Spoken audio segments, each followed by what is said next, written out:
Oridi boma ma Nyahururu kaluwore gi limbe jatend piny Kenya William Ruto e kanisa mar ACK Diocese ma Nyahururu. Jatend piny oyuoro e nyasi mar puodho jadolo Reverend Samson Mburu Gachati kaka bishop mar adek ma Nyahururu Diocese. Obila oketo ageng'a e apaya duto mochomo kar lamono kaluwore gi ng'anyo mane wachore ni ichano bagi gi oganda makwedo paro mar chik mar omenda ma higa 2024. Wadhiane achiel kachiel wawinjne gino madhi mbele.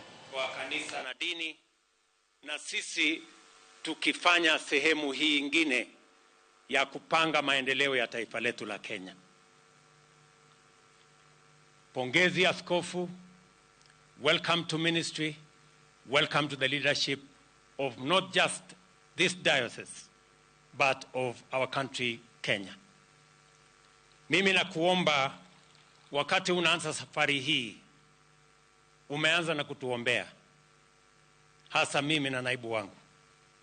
Mimi nataka nikuulize askofu, uendelee kutuombea na uendelee kuombea taifa letu la Kenya, vile tunawauliza kanisa nzima watuombee kama taifa letu la Kenya, kwa sababu taifa hii ni taifa inayomcha Mungu.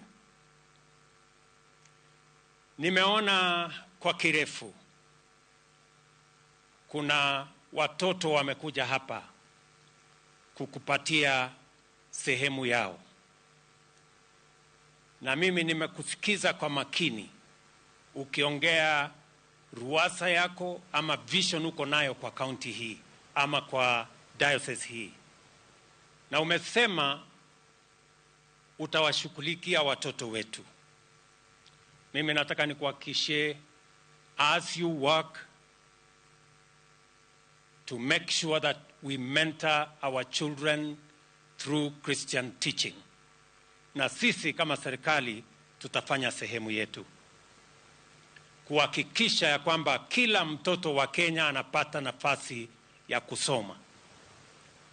Mwaka uliopita tuliongeza walimu wa kufundisha watoto wetu. Mwaka huu tena tutaajiri walimu wengine 20,000 ili kusaidia kusomesha watoto wetu. Na wale 46,000 tuliwaajiri mwaka uliopita, mwaka huu hawatakuwa interns tena.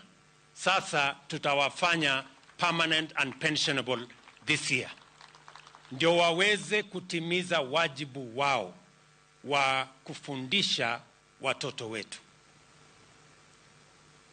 Nimeona askofu, katika ruwaza yako umesema utasaidia wakulima wetu, utawasaidia na kuwaunganisha na waegezaji, na pia wapate elimu ya sawasawa ya kuendesha kilimo tuweze kuzalisha chakula.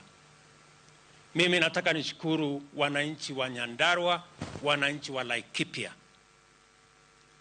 Bidii ya wakulima wetu imetuwezesha taifa letu kwa sasa.